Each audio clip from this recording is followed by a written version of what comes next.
14번째 글입니다. 은총. 그때 화장실에 있던 손님 둘이 그를 일으키려 했지만 그는 완전히 어쩔 도리가 없는 상태였다. 그는 자신이 굴러떨어진 계단 아래에 웅크린 채 넘어져 있었다. 그들은 그를 뒤집는데 성공했다. 그의 모자는 몇 야드 저쪽으로 굴러가 있었고 옷은 그가 엎어져 있는 바닥에 질척거리는 오물로 뒤범벅되어 있었다. 눈은 감긴 채로 끙끙대는 소리를 내며 숨을 쉬고 있었다. 가느다란 핏줄기가 입가로 뚝뚝 흘러내렸다. 두 손님과 종업원 한 명이 그를 계단 위로 끌고 올라와 술집 바닥에 다시 뉘었다. 2분도 안 되어 사람들이 그를 둥그렇게 에워쌌다. 바의 지배인은 사람들에게 그가 누구냐, 또 누가 그와 같이 있었냐고 물었다.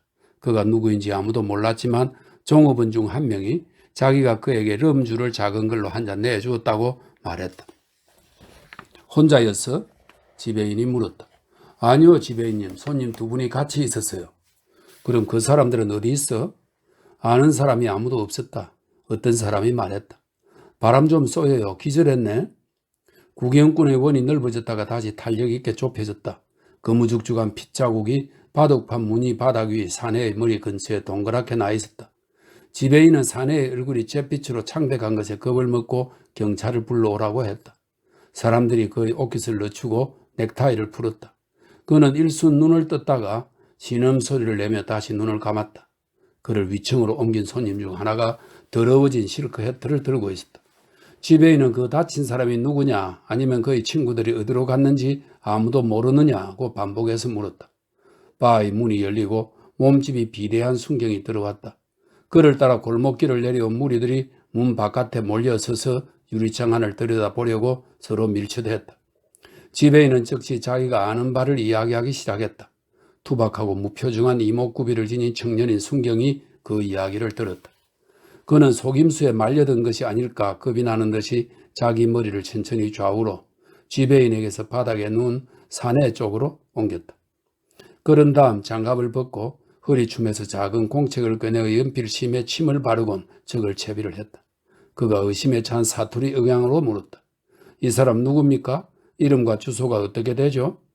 사이클 복장을 한 청년 하나가 구경꾼의 원을 뚫고 들어왔다. 그는 재빨리 그 다친 사내 옆에 무릎을 꿇고 물을 가져오라고 했다. 경찰도 무릎을 꿇고 도왔다. 청년은 다친 사내 입에서 피를 닦아내고 브랜디를 좀 가져오라고 했다. 순경이 그 명령을 권위적인 목소리로 반복했고 종업원 한 명이 잔을 들고 뛰어왔다. 브랜디가 강제로 사내의 목구멍에 부어졌다. 몇 초 안 되어 그는 눈을 뜨고 주변을 둘러보았다. 그는 빙 둘러선 얼굴들을 쳐다보고 나서는 사태를 파악하고 일어나려고 했다. 이제 괜찮아요? 사이클 복장의 청년이 물었다. 별일 아니요. 다친 사내가 일어서려고 애쓰면서 말했다. 사람들이 도와서 그를 일으켜 주었다. 지배인이 병원이 어쩌고 하는 얘기를 했고 구경꾼 몇몇도 충고를 했다. 찌그러진 실크 헤트가 사내 머리 위에 씌워졌다. 순경이 물었다.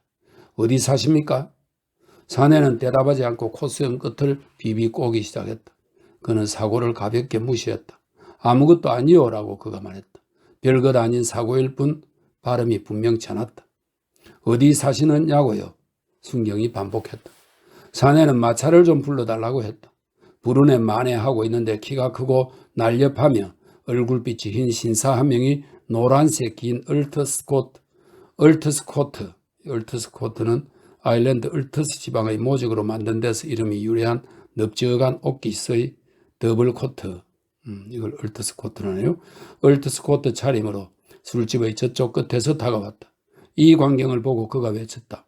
아니 톰, 이 사람 무슨 일이야? 아무것도 아니야. 그가 말했다. 새로운 사람은 자기 앞에 서 있는 그 엉망진창의 사내를 두루 살피고는 순경에게 몸을 돌려 말했다. 됐어요, 순경 양반. 내가 집에 데려다 줄게요. 순경이 모자에 경례를 붙이고 대답했다. 알겠습니다, 파워씨. 가세, 톰. 파워씨가 친구의 팔을 붙들며 말했다. 뼈가 부러진 건 아니지, 응? 그럴 수 있어. 사이클 복장의 청년이 사내의 다른 팔을 붙들었고 구경꾼들이 양편으로 나뉘어 섰다. 어떻게 이 지경이 된 거야? 파워씨가 물었다. 계단에서 굴러 떨어졌어요. 청년이 말했다. 시세가 이마지마 아이요. 신세가 이만저만 아닙니다. 이 말인데 사투리를 써내요. 시세가 이만저만 아니요. 다친 사내가 말했다. 별 말씀을요. 우리 따 하자만 다음에요. 다음에 딱 한 잔. 세 남자는 술집을 떠났고 군중은 문을 빠져나가 골목으로 흩어졌다. 지배인이 순경을 계단으로 데리고 가서 사고 현장을 조사하게 했다. 그들은 그 신사분이 발을 헛디딘 것이 분명하다고 의견을 모았다. 손님들은 카운터로 돌아왔고 종업원 하나가 바닥에서 핏자국을 닦아내기 시작했다.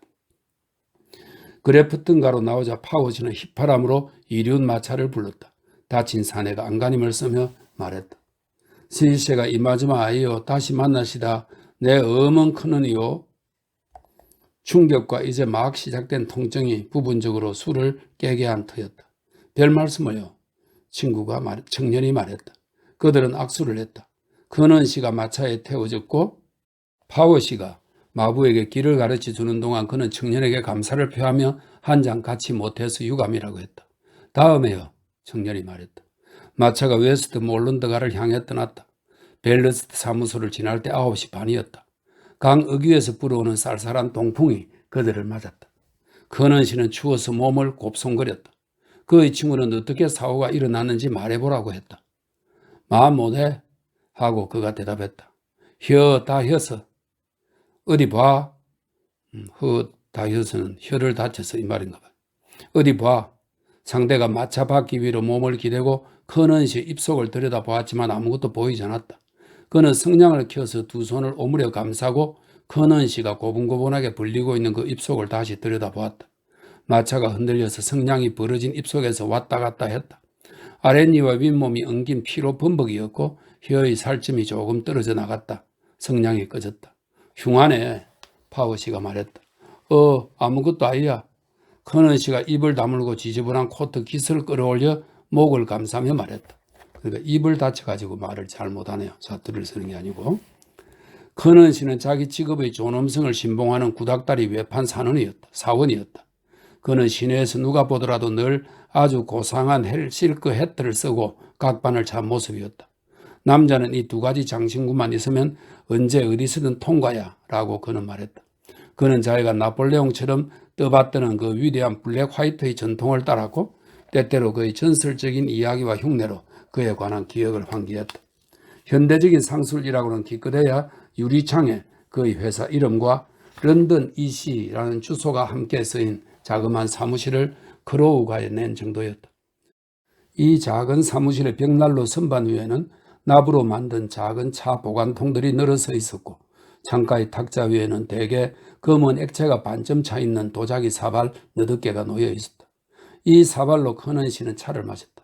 그는 차를 한 입 가득 들이켜고는 그것으로 입천장을 흠뻑 적신 다음 날로 쇠살대에 다 뱉어냈다. 그런 다음 맛을 판별하기 위해 잠시 멈추곤 했다. 파워씨는 훨씬 젊은 사람으로서 더블린 성의 아일랜드 왕립 경찰본부에 근무하고 있었다. 그의 사회적 출세의 상승 곡선은 자기 친구의 하강 곡선과 교차했지만 커넌씨의 몰락은 커넌씨가 성공의 최정상에 있을 때 그를 알던 친구들 몇몇이 여전히 커넌씨를 난 인물이라고 여기고 있다는 사실로 인하여 체감도가 떨어졌다. 파워씨는 바로 이런 친구들 중 하나였다. 도대체 무슨 시체를 그렇게 졌느냐는 것이 그 동료들이 수군대는 얘기였다. 그는 그렇게 사람 좋은 청년이었다. 마차가 글래슨데빌로의 작은 집 앞에 멈췄고 커넌씨는 부축을 받으며 집으로 들어갔다. 그의 아내가 그를 침대에 누이는 동안 파워씨는 아래층 부엌에 앉아 아이들에게 학교가 어디냐, 무슨 책을 읽고 있느냐 따위를 물었다. 아이들은 여자의 둘과 남자의 하나였는데 아버지는 인사불성이고 어머니가 안 계시다는 것을 의식하고는 그와 좀 거칠고 요란하게 놀기 시작했다. 그는 아이들의 행동거지와 말투에 깜짝 놀랐고 이마에는 심각한 빛이 떠올랐다. 잠시 후 커넌 부인이 부엌으로 들어오며 소리를 질렀다. 이게 무슨 꼴이야? 저 양반 저러다 어느 날 죽어버리고 말지. 정말 죽어버리고 말 거예요. 금요일부터 계속 펌하셨다니까요.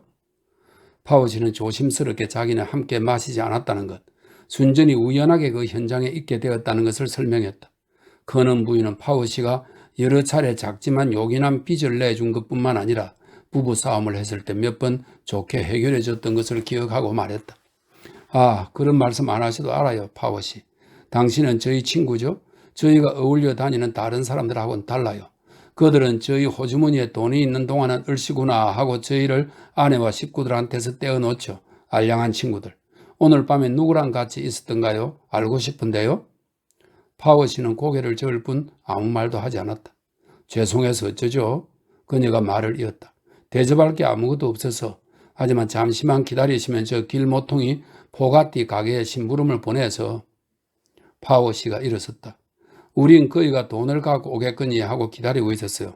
그이는 가정이 있다는 생각은 전혀 안 하는 것 같아요. 아, 크는 부인 하고 파워 씨가 말했다. 그가 마음을 좀 고쳐먹게끔 우리가 어떻게 해볼게요. 마틴과 얘기해 보겠습니다. 그 친구라면 할 수 있어요. 언제 저녁 때 이리로 와서 얘기를 해볼게요. 그녀는 그를 문까지 배웅했다. 마부는 발을 동동 구르며 보도를 오르내리면서 몸을 덮이려고 양팔을 흔들어대고 있었다. 그의 데려다줘서 정말 고맙습니다. 그녀가 말했다. 천만에요. 파워 씨가 말했다.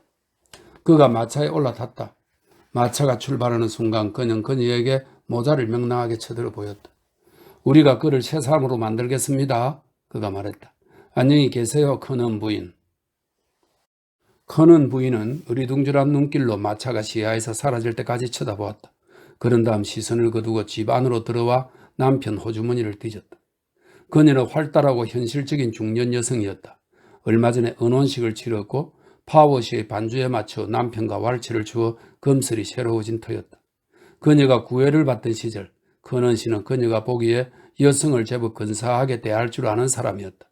그리고 여전히 그녀는 결혼식 소식이 들릴 때마다 성당문으로 서둘러 달려가서 신랑 신부를 보며 프로코트에 라벤더색 바지를 말쑥하게 차려입고 한쪽 팔에는 실크 해트를 우아하고 균형감 있게 얹은 건장하고 쾌활한 사내의 팔에 그녀가 기대어 샌디 마운트 바닷별 교회에서 걸어 나오던 광경을 생생한 기쁨으로 회상했다. 3주가 지나자 그녀는 아내의 삶이 는들이 났고 이어서 도저히 못 참겠다 싶은 생각이 들기 시작했을 때쯤에 엄마가 되었다. 엄마 역할을 해내는데 견딜 수 없을 정도로 어려운 일은 없었고 그래서 25년 동안 그녀는 남편을 위해 가정을 빈틈없이 꾸렸다. 큰아들 2명은 독립했다. 하나는 글래스고의 포목점에서 일하고 있었고 다른 하나는 벨파스트의 차 상점 점원이었다. 둘 다 착한 아들이어서 정기적으로 편지를 썼고 이따금씩 집으로 돈도 붙여왔다. 다른 아이들은 아직 학교에 다니는 중이었다. 커넌 씨는 다음날 자기 사무실에 편지를 보내고 침대에 그냥 누워있었다. 그녀는 그에게 소고기 수프를 끓여주고 호되게 야단을 쳤다. 그녀는 그의 빈번한 폭음을 날씨 변화의 일부점으로 받아들였고 아플 때마다 충실하게 간호해주고 그에게 아침을 먹이려고 늘 애썼다. 더 나쁜 남편들도 있었다. 그는 아들들이 다 큰 이후로는 폭력을 휘두른 적이 한 번도 없었고 그녀는 그가 작은 주문이라도 받으려고 토머스가 끝까지 갔다가 다시 돌아올 정도라는 것을 알고 있었다. 이틀 밤이 지난 후 그의 친구들이 그를 보러 왔다. 그녀는 그들을 사람 냄새로 공기가 포화 상태인 그의 침실로 데려가서 난로가 의자에 앉혔다. 커넌 씨는 이따금씩 혀가 찌르는 듯 아파서 낮에는 좀 짜증을 냈지만 이젠 훨씬 얌전해진 상태였다. 커넌 씨는 베개를 받치고 침대에 앉았고 그의 부어오른 뺨에 약간 혈색이 도는 것이 불이 들꺼진 뜬 숯을 연상시켰다. 그는 손님들에게 방이 지저분해서 미안하다고 말했지만 동시에 베테랑의 자부심을 가지고 약간 우쭐한 심정으로 그들을 쳐다보았다. 그는 자기 친구들, 즉 커닝엄 씨, 머코이 씨, 그리고 파워 씨가 응접실에서 커넌 부인에게 밝혔던 계획에 자신이 말려들고 있다는 것을 전혀 의식하지 못했다. 생각은 파워 씨가 했지만 추진은 커닝엄 씨에게 맡겨져 있었다. 커넌 씨는 개신교 집안 출신이었고 비록 결혼 당시 가톨릭으로 개종하긴 했지만 20년 동안 성당 근처에는 가지도 않은 터였다. 그는 더구나 가톨릭을 은근히 헐뜯는 게 취미였다. 커닝엄 씨는 이런 일에 딱 들어맞는 사람이었다. 그는 파워 씨의 선배였다. 그 자신의 가정생활은 아주 행복한 편은 아니었다. 그가 남 앞에 내놓을 수도 없는 치유불능의 주정뱅이 여자와 결혼한 것이 알려져 있어서 사람들은 그를 동정했다. 그는 그녀를 위해 6차례나 살림을 새로 장만했고 그때마다 그녀는 가구를 그의 명의로 저당 잡혔다. 누구나 가엾은 마틴 커닝엄을 존경했다. 그는 영향력 있고 지혜로운 완벽하게 분별이 있는 사람이었다. 인간성에 대한 그의 예리한 지식은 타고난 영민함에 즉결 재판 사례들을 오래 접해오면서 전문성이 강화되었고 보편적인 철학의 바다에 잠시 몸을 담갔던 덕분에 온건하게 가다듬어져 있었다. 그는 아는 것이 많았다. 친구들은 그의 의견을 존중했고 그의 얼굴이 셰익스피어를 닮았다고 생각했다. 계획을 밝히자 큰언 부인은 이렇게 말했다. 전부 다 알아서 해주세요, 커닝엄 씨.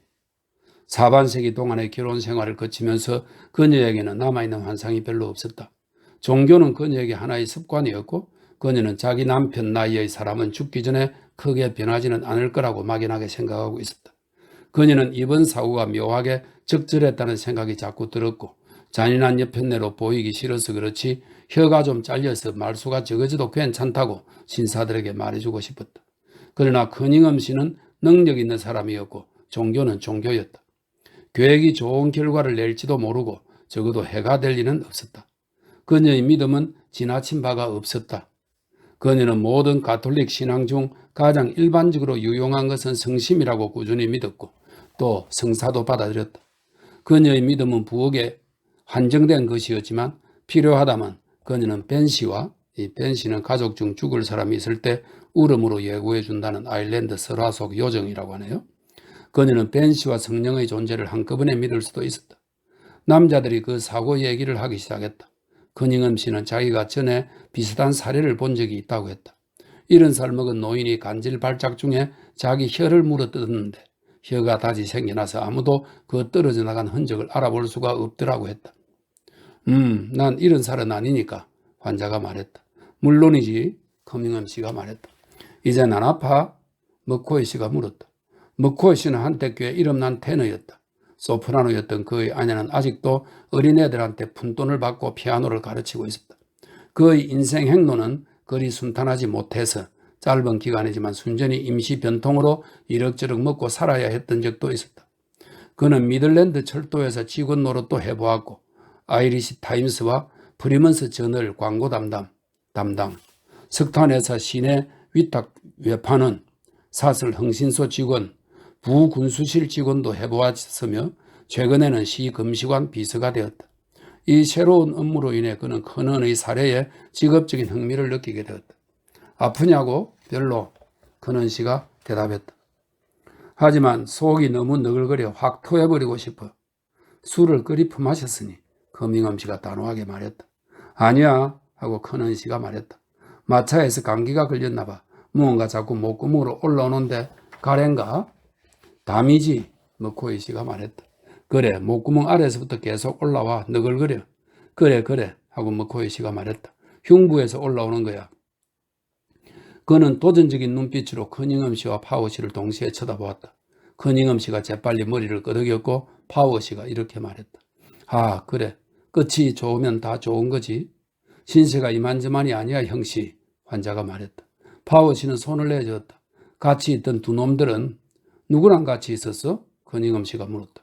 어떤 놈 하나, 이름은 몰라, 젠장. 그 놈 이름이 뭐지? 머리칼이 노르스름하고 조그만 놈인데. 그럼 다른 한 사람은? 하퍼드. 하고 커닝엄 씨가 말했다.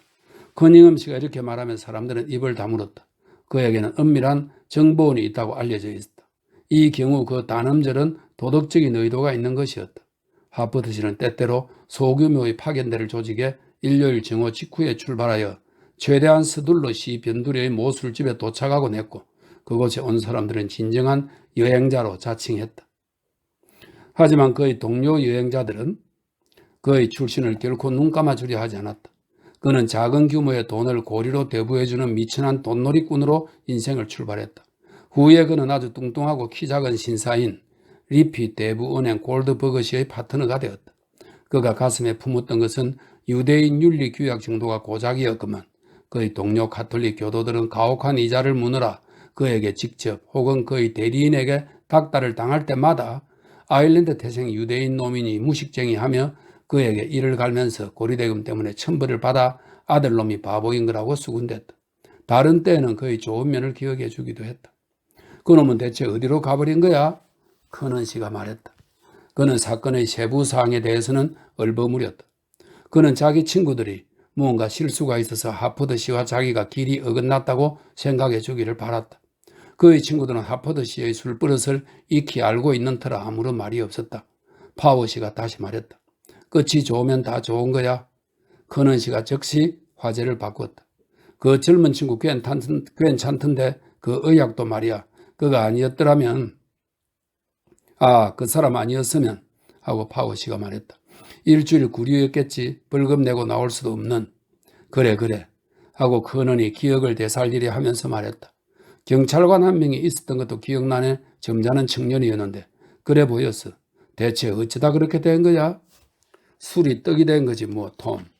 커닝엄이 드레지게 말했다. 사실이야 인정해. 커넌 씨가 똑같이 드레지게 말했다. 잭 자네가 순경을 구워 삶았겠네. 머코이 씨가 말했다. 파워 씨는 누가 자신의 이름을 부르는 것을 탐탁해 하지 않았다. 그는 예절에 깐깐하게 구는 사람은 아니었지만 머코이 씨가 최근에 자기 부인이 있지도 않은 지방 출장을 가야 한다고 온통 난리를 쳐대며 크고 작은 여행 가방 종류를 구하러 다니던 일을 잊을 수가 없었다. 자신이 당했다는 사실보다도 그는 이런 조잡한 장난에 더 화가 났다. 그러므로 그는 마치 커넌 씨가 물어본 것처럼 그 질문에 답했다. 그 이야기에 커넌 씨는 붕괴했다. 그는 자신의 시민권을 예민하게 의식했고 시당국과 상호 명예로운 관계로 더불어 살기를 원했으며 그가 촌떡이라고 부르는 자들로부터 받은 모욕에 이를 갈았다. 우리가 그러라고 세금을 내는 건가? 그가 물었다. 저 무식한 멍청이들 먹여 살리느라고. 무식한 멍청이가 아니고 뭐야? 커닝엄 씨가 웃었다. 그는 근무 시간에만 총독부 공무원이었다. 그렇지 뭐 별 수 있겠나 톰? 그가 말했다. 그는 굵직한 사투리 억양을 흉내내어 명령조로 말했다. 65번 배추받아. 모두 끌끌 웃었다. 머코이 씨는 어떻게든 대화에 끼고 싶어서 그 얘기를 생전 처음 듣는 척했다. 커닝엄 씨가 말했다. 사람들 얘기로 말이야. 아마 그 엄청 덩치 큰 촌놈들, 멍청이들 말이야. 걔네들 데려다가 훈련시키는 데서 그렇게 한다네. 담당 경사가 걔네들을 일일로 벽에 세우고 접시를 들고 있게 시킨다고. 그는 괴기한 몸짓으로 이야기 내용을 시연했다. 저녁 식사 때 말이야. 경사 앞 탁자에 엄청 커다란 배추 사발하고 삽처럼 엄청 큰 숟가락이 놓여 있는 거야. 그가 배추 한 뭉치를 수수에 떠서 방건으로 대충 던지면 그 불쌍한 놈들이 기를 쓰고 자기 접시로 그걸 받아야 하는 거야. 65번 배추 받아. 모두 다시 끌끌 웃었다.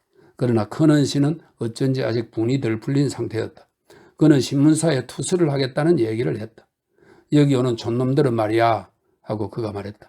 아주 사람 우습게 본다니까 말 안 해도 알지 마틴 그놈들이 어떤 놈들인지. 커닝엄 씨가 미온적으로 동의를 표했다. 세상 일이 다 그렇지 뭐 하고 그가 말했다. 나쁜 놈이 있는가 하면 좋은 놈도 있고. 그래 자넨 좋은 놈들 좀 알겠지 인정해. 커넌 씨가 흡족해서 말했다. 걔네들하고는 말 섞을 일 안 만드는 게 좋아. 머코이 씨가 말했다. 내 의견은 그래. 커넌 부인이 방으로 들어와 쟁반을 탁자 위에 놓으며 말했다. 많이 드세요. 파워 씨는 그녀에게 자기 의자를 권하며 일어섰다. 그녀는 아래층에서 다림질을 하다가 왔다며 사양했고 파워 씨의 등 뒤에서 커닝엄 씨와 고개짓을 교환하고는 방을 나가려 했다. 남편이 그녀에게 소리쳤다. 나 먹을 건 없어 여보? 당신 얻어 터지지는 않으면 다행인 줄 알아? 그는 부인이 호되게 말했다. 그녀 남편은 그녀의 등 뒤에 대고 외쳤다. 불쌍한 서방님한테 아무것도 안 주다니. 그가 목소리와 얼굴 표정을 어찌나 우스꽝스럽게 꾸며댔는지 흑맥주를 따르면서 모두들 즐거워했다. 손님들이 잔을 들어 마시고 다시 탁자 위에 내려놓은 뒤 잠시 대화가 끊겼다.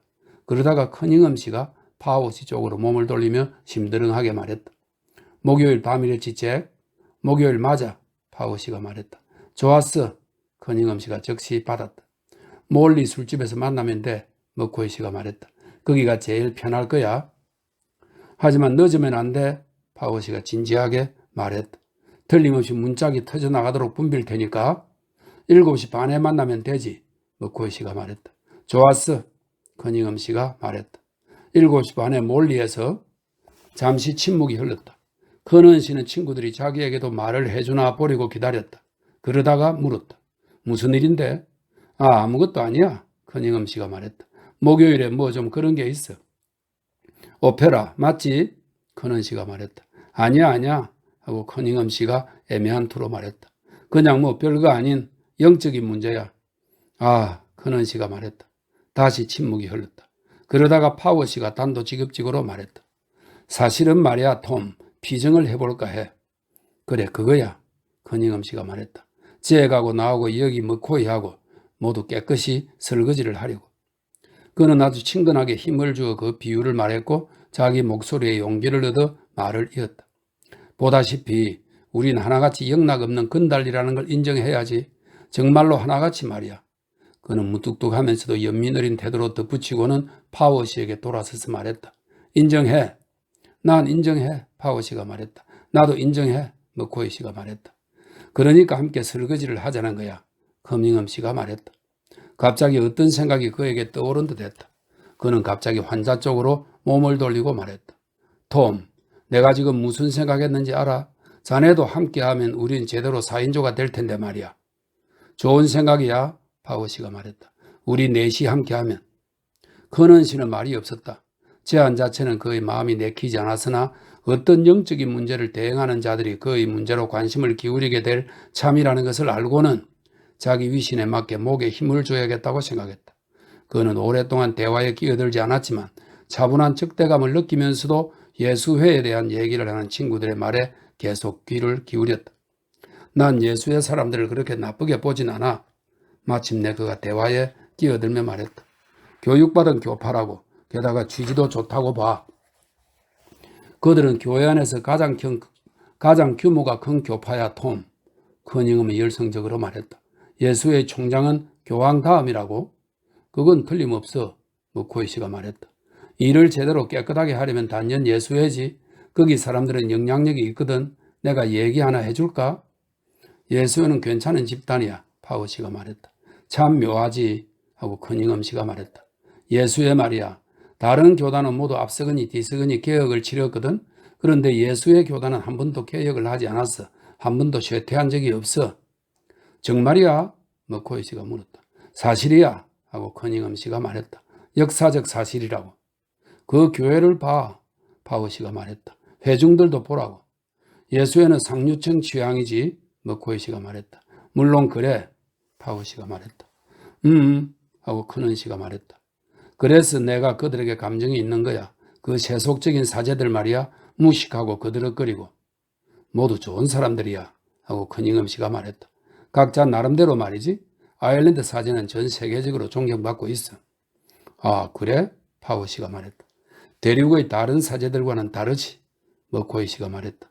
사제라 부를 가치도 없는 것들 말이야. 자네 말이 맞을 거야. 커넌 씨가 누그러지면서 말했다. 물론 내 말이 맞지. 커닝엄 씨가 말했다.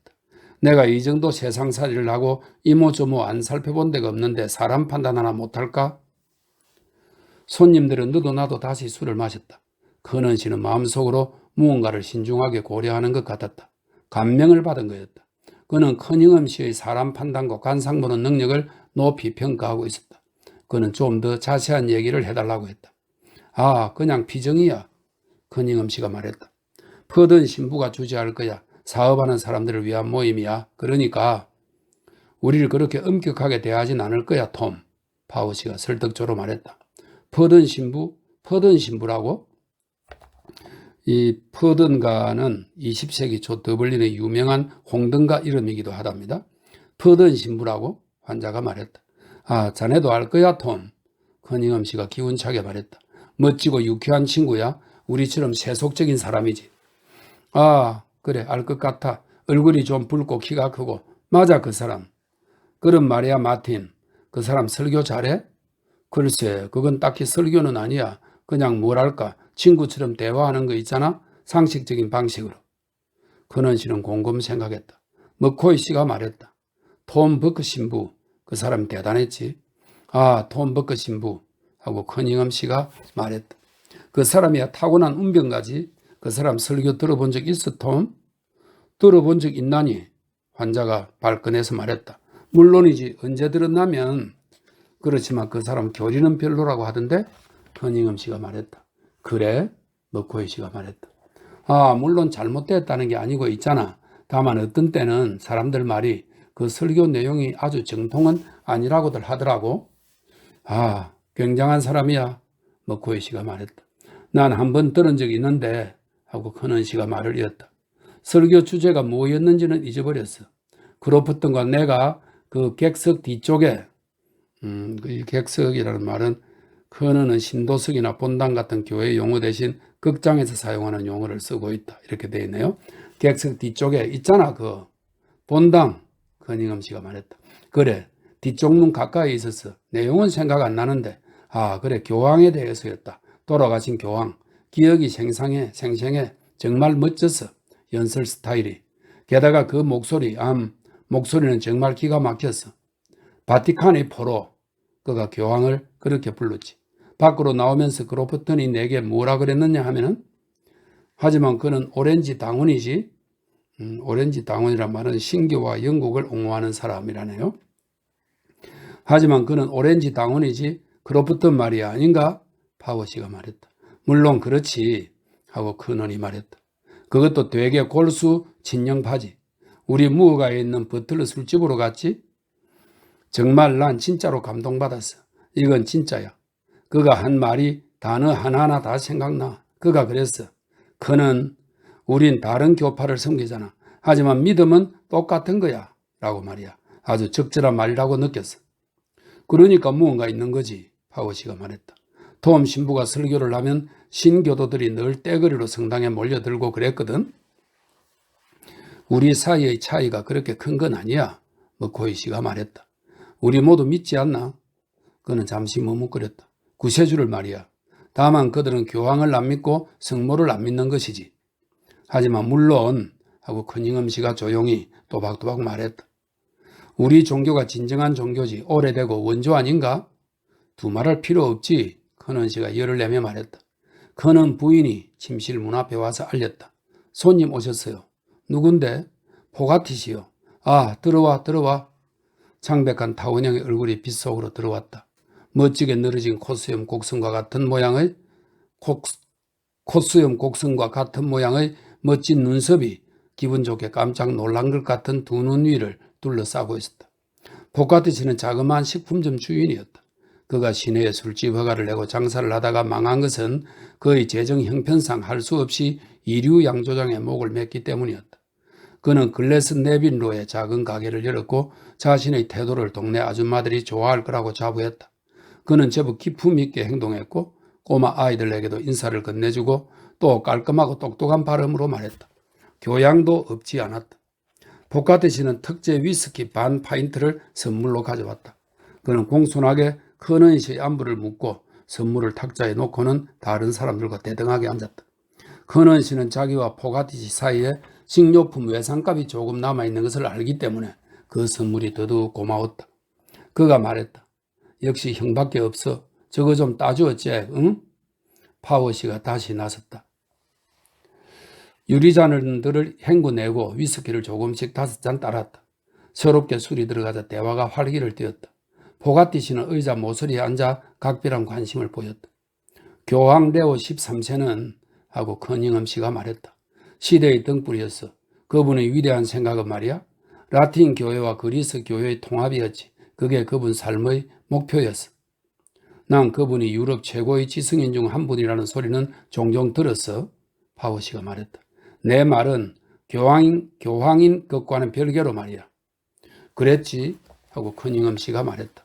최고의 지성인은 아니었을지 몰라도 교황으로서 그의 모토가 말이야. 룩스 위의 룩스. 이 말은 라틴어와 영어를 섞어 쓰고 있다는 것인데요. 공식적인 것은 아니지만 레오 13세의 모토는 루멘 인 코엘로로 알려져 있다고 하네요. 하늘의 빛, 루멘 인 코엘로. 룩스 위의 룩스, 빛 위의 빛이란 말이지. 아니야. 포가티시가 진지하게 말했다. 아닌 것 같아. 테네브리스 속의 룩스일걸? 어둠 속의 빛이라고. 아, 맞아. 하고 머코이 씨가 말했다. 테네브라이. 실례지만 하고 커닝엄 씨가 잘라 말했다. 그거 룩스 위의 룩스였어. 그리고 그 전임자인 비오 구시의 모토는 크룩스 위의 크룩스. 그러니까 십자가 위의 십자가였다고. 두 분 교황님을 비교하자면 말이지. 그의 추측은 받아들여졌다. 커닝엄 씨가 말을 이었다. 레오 교황은 말이야. 위대한 학자이자 시인이었어. 얼굴 인상이 강했지. 커넌 씨가 말했다. 그래, 커닝엄 씨가 말했다. 라틴어로 시를 쓰셨어. 그래? 포가디 씨가 말했다. 머코이 씨는 흡족한 표정으로 위스키를 음미했고 이중의 의미로 고개를 저으며 말했다. 장난 아닌데 진짜야. 그런 건 가르쳐 주지도 않았어, 톰. 하고 파워 씨가 머코이 씨를 따라하며 말했다. 우리가 수업료 주당 1페니짜리 학교에 다닐 때는 말이지. 겨드랑이에 톳한 덩어리를 끼고 그 1페니짜리 학교에 다녔어도 훌륭한 사람들 많아. 커넌 씨가 훈계조로 말했다. 옛날 제도가 제일이야. 소박하고 정직한 교육이지. 그 현대적 인내하고 요란스럽기만 한 오롯인 말씀. 파워 씨가 말했다. 잡스런 일이 전혀 없고 포카드 씨가 말했다. 그는 잡스런 일이라는 단어를 또박또박 말하고 나서 엄숙한 표정으로 술을 마셨다. 내가 읽은 것 중에 하고 커닝엄 씨가 말했다. 레오 교황의 시 중 한 편은 사진의 발명에 관한 거여서 라틴어로 물론. 사진에 대해서라? 커넌 씨가 탄성을 질렀다. 그래, 커닝엄 씨가 말했다. 그도 잔을 들이켰다. 있잖아 하고 머코이 씨가 말했다. 사진이란 게 생각할수록 신기하지 않아? 아, 물론이지. 파워 씨가 말했다. 위대한 인물은 뭘 볼 줄 안다니까? 시인이 그랬지. 위대한 심성은 광기에 매우 가깝다고 포가티 씨가 말했다. 커넌 씨는 심기가 불편한 것 같았다. 그는 어떤 껄끄러운 문제들에 관한 개신교의 교리를 상기해 보려고 애쓰다가 결국 커닝엄 씨에게 말을 걸었다. 그런데 마틴 하고 그가 말했다. 교황 중 몇몇은 물론 지금 교황이나 전임 교황은 아니지만 옛날 교황 중 몇몇은 딱히 그렇게 그 뭐냐 기대치에 못 미치잖아. 침묵이 흘렀다. 커닝엄 씨가 말했다. 아, 물론 몇몇 나쁜 놈들도 있었지. 하지만 놀라운 건 이거야. 그분들 중 어느 누구도 아무리 술주정뱅이고 아무리 철두철미한 악당이었더라도 그분들 중 한 사람도 교황의 권위에 따라 잘못된 교리를 설교하지는 않았다는 거지. 그거 참 놀라운 일 아닌가? 그러네. 커넌 씨가 말했다. 그래. 왜냐하면 교황의 권위에 따라 말할 때는 하고 포가드 씨가 설명했다. 그는 절대 무류거든. 맞아. 커닝엄 씨가 말했다. 아, 교황의 절대 무류설에 대해서는 나도 알아. 내가 어렸을 때 일인데 아니면 그게 포가드 씨가 말을 막았다. 그는 술병을 들어 다른 사람들에게 조금 더 들라고 권했다. 머코이 씨는 양이 한숨배 돌만큼 되지 않는 것을 보고 자기는 아직 첫 잔을 다 비우지 않았다고 사양했다. 다른 사람들은 이러지 말라면서도 받았다. 잔에 위스키를 따르는 그 가벼운 곡조가 기분 좋은 간주곡처럼 들렸다. 무슨 얘기 하려고 했지, 톰? 머코이 씨가 물었다. 교황의 절대 무료 하고 커닝엄 씨가 말했다. 그건 전체 교회사에서 가장 큰 사건이었어. 어떻게 된 건데, 마틴? 파워 씨가 물었다. 커닝엄 씨가 두툼한 손가락 2개를 치켜들었다. 있잖아. 주기경과 대주교와 주교들로 구성되는 주기경단에서 다른 사람들은 다 찬성했는데 반대했던 사람이 딱 2명이 있었어. 이 둘을 제외한 주기경의 전원이 만장일치였는데 안 된다, 못 받아들이겠다 이거야. 하하, 머코이 씨가 말했다. 그들 중 한 사람은 돌링이라는 독일 주기경이고, 아니 다울링인가? 아니면 다울링이면 독일 사람이 아니지. 그건 확실하잖아. 파워 씨가 웃으면서 말했다. 그래, 이름이 뭐든 간에 이 위대한 독일 주기경이 그 하나였어. 그리고 다른 한 사람은 존 맥케일이야. 이 존 맥케일은 영국의 식민 통치에 한가한 투엄의 대주교라고 하네요. 뭐라고? 커넌이 외쳤다. 튜엄의 존 말이야? 확실한 거야? 포가티가 미심쩍다는 듯 물었다. 이탈리아인이나 미국인인 줄 알았는데 튜엄의 존이 하고 커닝엄이 말했다. 바로 그 사람이야. 그는 술을 마셨고 다른 손님들이 그의 뒤를 따랐다. 그런 다음 그가 다시 이야기를 계속했다. 그렇게 된 거야. 세계 방방곡곡에서 온 추기경과 주교와 대주교들 전부가 이 두 사람과 엉망진창으로 싸우고 그러다가 급기야 교황이 일어나서 교회의 교리는 무류라고 교황의 권위에 따라 선언했지. 바로 그 순간에 존 맥케일이 그토록 싸우고 또 싸우던 그가 일어나서 사자 같은 목소리로 외친 거야. 그래도 믿습니다. 포가티 씨가 말했다. 그래도 커닝엄 씨가 말했다. 그가 지닌 신앙심을 보여준 거야. 교황이 말한 그 순간 복종한 거지. 그럼 다울링은 어떻게 됐어? 머코이 씨가 물었다.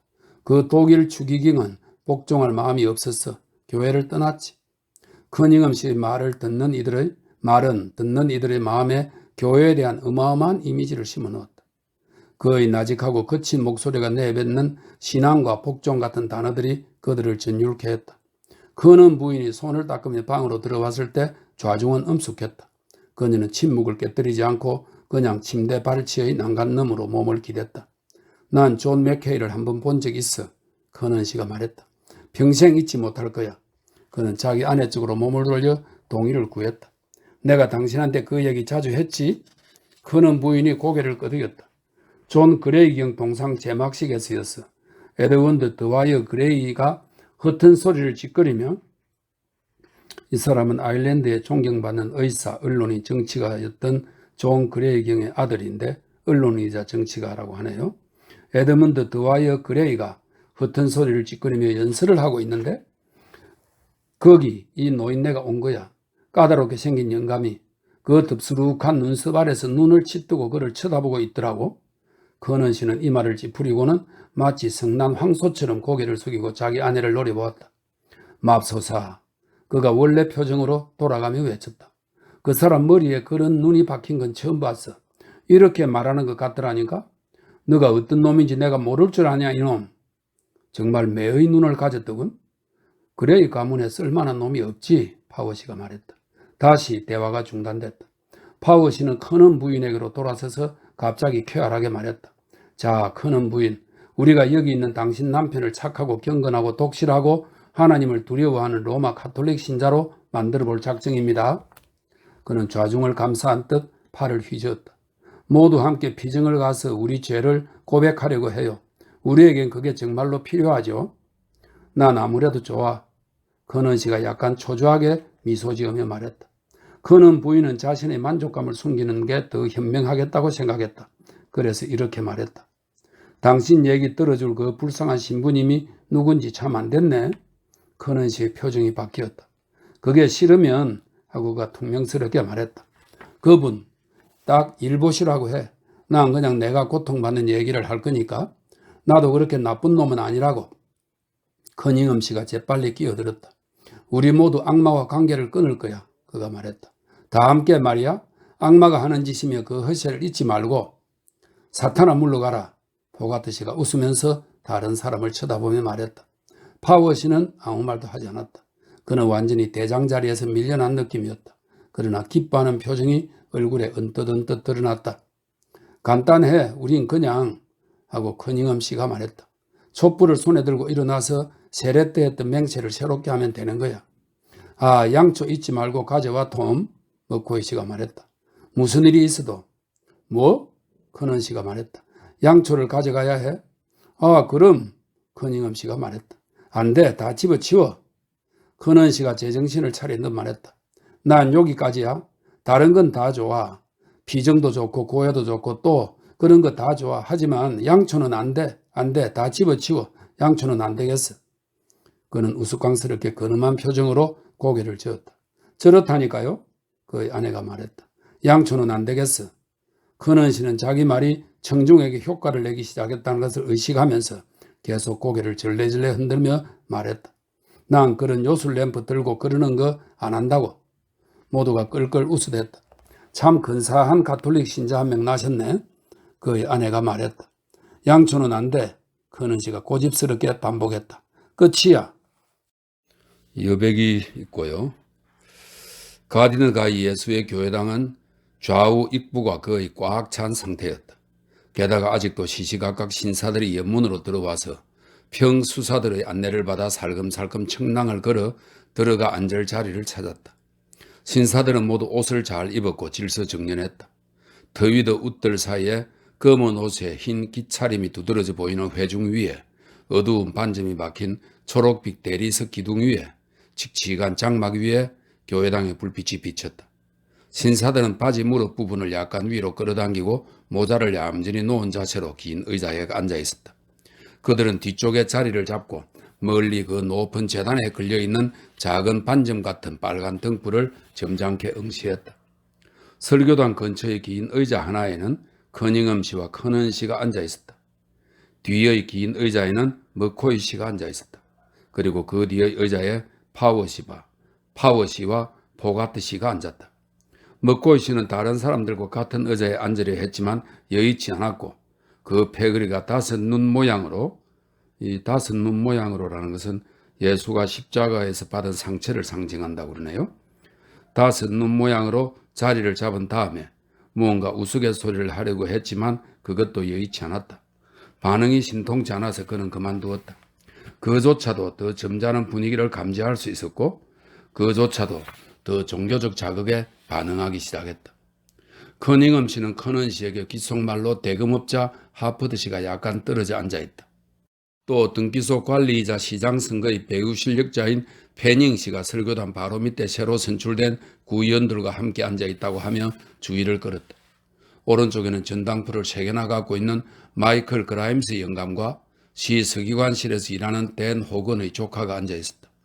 저 앞쪽으로는 프리먼스 저널 편집장 핸드릭 씨와 커넌 씨의 옛 친구이자 한때는 상당한 건물 사업가였던 불쌍한 오캐럴이 앉아있었다. 점차 낯익은 얼굴들을 알아보게 되면서 커넌 씨는 좀 더 편안한 기분이 되었다. 아내가 수선해준 그의 모자는 무릎에 놓여 있었다. 그는 한 손으로 모자챙을 가볍게 쥔 채로 다른 손으로 한두 번 소매똥을 끌어내렸다. 상체에 하얀 중배기를 걸친 강력해 보이는 사람들이 신도들을 해치고 설교단 위로 오르는 것이 보였다. 동시에 회중은 들썩이면서 손수건을 꺼내어 그 위에 조심스럽게 무릎을 꿇었다. 커넌 씨는 남들이 하는 대로 따라했다. 이제 사제의 모습이 설교단 위에 똑바로 서서 덩치의 3분의 2가량이 난관 위로 드러났고 맨 위에 커다랗고 붉은 얼굴이 보였다. 퍼던 신부는 무릎을 꿇고 붉은 반점 같은 불빛 쪽을 향해 두 손으로 얼굴을 감싸고 기도했다. 잠시 후 그는 손을 얼굴에서 떼고 몸을 일으켰다. 회중도 일어나서 다시 긴 의자에 앉았다. 커넌 씨는 모자를 무릎 위 원래 자리에 돌려놓고 설교자를 향해 열심히 듣는 표정을 지었다. 설교자는 정교하고도 큰 동작으로 중배기의 넓은 양쪽 소매를 걷어올리고 천천히 그곳에 줄지어 앉은 사람들의 얼굴을 살폈다. 그런 다음 그가 말했다. 세속의 자녀들이 자기네들끼리 거래하는 데는 빛의 자녀들보다 더 얕다. 그러니 잘 들으라. 세속의 재물로라도 친구를 사귀어라. 그러면 재물이 없어질 때에 너희는 영접을 받으며 영원한 집으로 들어갈 것이다. 누가복음 16장에 있는 말입니다. 퍼던 신부는 우렁찬 목소리로 확신에게 성경 구절을 읽어나갔다. 그는 그것이 성경 전체에서 제대로 해석하기가 가장 어려운 구절 중 하나라고 말했다. 그것은 언뜻 보기에 예수가 다른 데서 설교하는 고상한 도덕과 배치되는 것처럼 보일 수도 있는 구절이었다. 그러나 그 구절은 세속의 삶을 사는 운명을 타고난, 하지만 그 삶을 속물처럼 살고 싶지는 않은 자들을 인도하는 데 알맞게끔 특별히 맞춘 것처럼 보인다고 그는 청중에게 말했다. 그것은 사업가와 직업인들을 위한 구절이라는 것이다.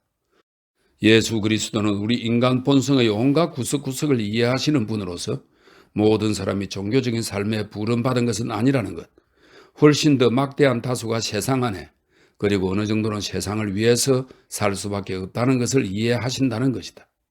그리고 이 문장으로 그분은 모든 사람 가운데 종교적 문제에 관한 한 가장 덜 열심인 금전 숭배자들을 종교적 삶의 본보기로 내세우면서 그들에게 충고의 말씀을 주리한 것이었다.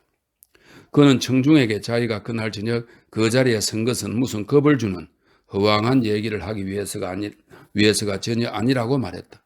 다만 세속인의 한 사람으로서 자신의 동료 인간들에게 얘기할 뿐이라는 거였다. 그는 사업가들에게 얘기를 하려고 왔고 또 그는 그들에게 사업가적인 방식으로 얘기를 할 것이다.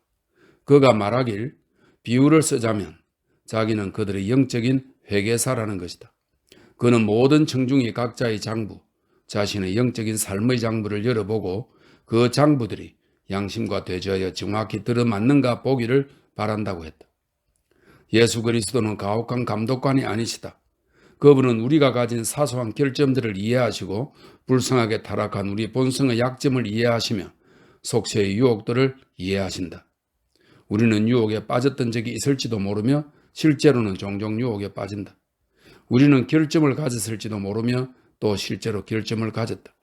하지만 딱 한 가지 청중에게 부탁할 것이 있노라고 그는 말했다. 바로 이것이었다. 하나님께 솔직하고 당당하라.